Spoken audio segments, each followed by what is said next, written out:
Good evening, everyone. Today's story will be from 5 Minute Princess Stories, and it will feature Cinderella. I hope you enjoy. It is called Opening Night. It was opening night at the Royal Theatre, and Princess Cinderella was excited to see the show.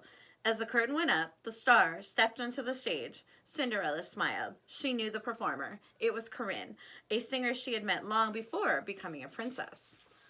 Years before, Cinderella's stepmother, Lady Tremaine, had hosted a gathering at her chateau where girls could learn to play an instrument and take singing lessons.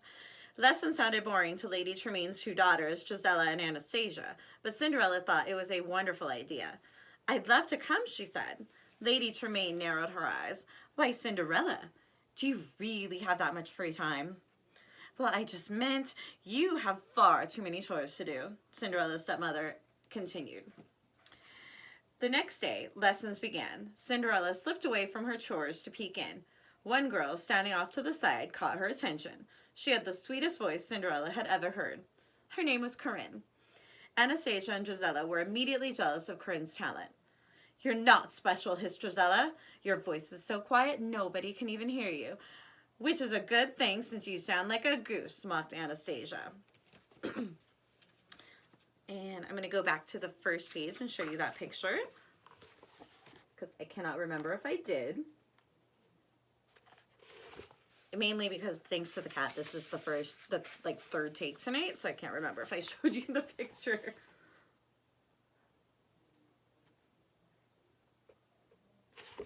Alright, continuing on. Later that evening, Lady Tremaine said, "Anastasia, you must do something about your flute playing. Work harder, dear." "It's not my fault," replied Anastasia. "I always play the right notes, but my flute plays something else. I think it's broken." "I see," said Lady Tremaine. "I'll have Cinderella pick up a new one." But at the music shop the next morning, the shopkeeper couldn't find anything wrong with Anastasia's flute. "Even so, Anastasia wants a new one," Cinderella explained. The man handed Cinderella a new flute and asked what she planned to do with the old one.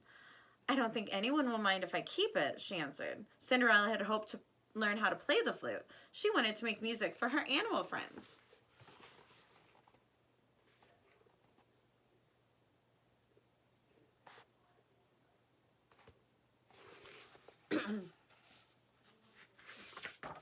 On her way home, Cinderella saw Corinne. "You sing beautifully," Cinderella said. "Do you really think so?" asked Corinne.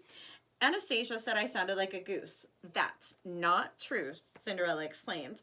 "Your voice is as sweet as a songbird's. I have an idea." It was time for Corinne to see for herself how good she was. First, Cinderella had helped Corinne sing for the shopkeeper at the music store. Corinne, feeling a little shy, sang softly for him. "Charming," said the shopkeeper. The two friends then went to the bakery. This time, Corinne sang more confidently. The baker clapped, setting up clouds of flour dust. At the perfumery, Corinne's voice was strong and full of energy. "Superb," cooed a patron. "You're so very talented." Corinne was delighted.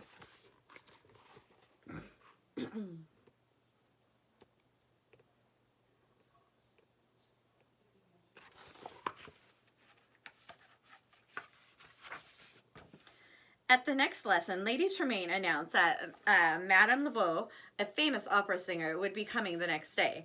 She'd be selecting one student to study with her. It was the chance of a lifetime.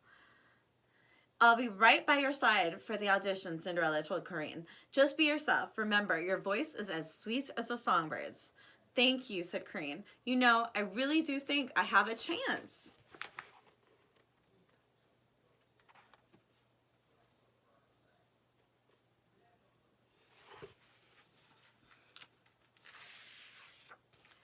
That night, as Cinderella was practicing the flute, her stepsisters and Lady Tremaine barged into her room. "That's my flute!" shouted Anastasia. "Give it back!" "You have no talent," Gisella scolded. Lady Tremaine was furious. "You can't be trusted, Cinderella. You are forbidden from being anywhere near the salon tomorrow. I want you to be outdoors gathering firewood." "But I've already collected enough for winter," said Cinderella. "Then you will gather enough for 2 winters.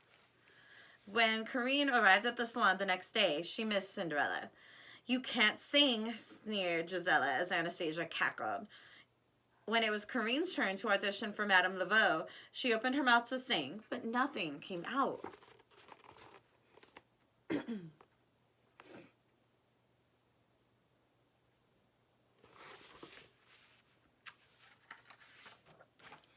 In the meantime, Cinderella's friends had been working with her since dawn to collect firewood.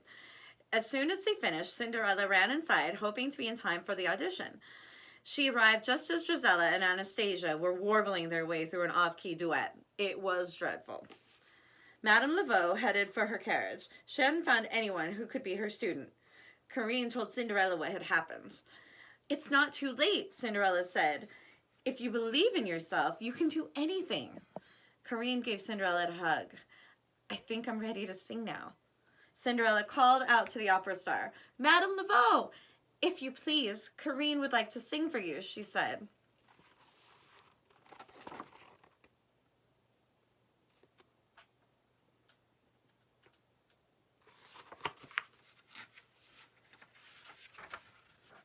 Corinne stood right in front of Madame Laveau and sang in a voice that was as sweet as the songbirds. "I have found a most talented student," Madame Laveau announced. "I predict Corinne will be a great star one day." Everyone applauded, except Drizella and Anastasia. That night, Gus and Jack brought Cinderella a surprise. "The flute," she gasped. "Oh, thank you." Cinderella promised she'd practice as much as possible so she could play a song for her friends.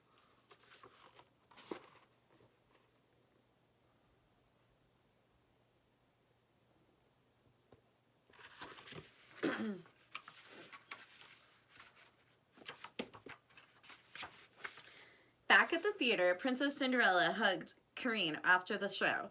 "Your voice is as sweet as ever," she said. "You had the whole audience under your spell." "Thank you," Corinne said. "I couldn't have done it without you, Princess." Suddenly, a young performer ran up to Corinne. "I did it," she said. "I sang out loud."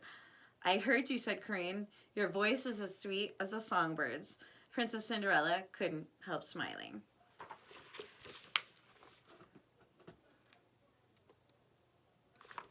Well, I hope that you enjoyed that 5-minute princess story. I'm thinking for tomorrow we might do a story from 5-Minute Star Wars. Anyway, have a good night, and as always, please stay home and stay safe. All right, bye.